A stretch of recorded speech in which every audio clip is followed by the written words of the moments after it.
ఉద్యోగులకు పెన్షనర్స్కి స్వాగతం సుస్వాగతం. ఒక డిఏకు ఓకే, ఉద్యోగుల రిటైర్మెంట్ బెనిఫిట్స్కి సైతం నేడు కేబినెట్ భేటీలో నిర్ణయం తీసుకునే ఛాన్స్.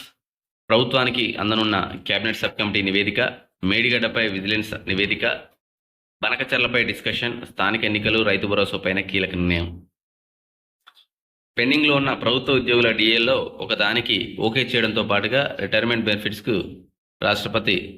రాష్ట్ర మంత్రివర్గం ఆమోదం తెలిపే అవకాశం ఉన్నట్టు తెలుస్తూ ఉంది. ఈ క్రమంలోనే గురువారం ముఖ్యమంత్రి రేవంత్ రెడ్డి అధ్యక్షతన కేబినెట్ సమావేశం జరగనుంది.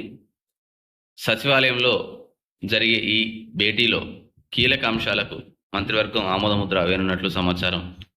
ఈ భేటీలో ఉద్యోగుల సమస్యలపైన సుదీర్ఘ చర్చ జరగనుందని తెలిసింది. అందుకోసం డిప్యూటీ సీఎం భట్టి నేతృత్వంలో నియమించినటువంటి కేబినెట్ సబ్ కమిటీ తయారు చేసిన నివేదికను కేబినెట్ ఎదుట పెట్టనుంది.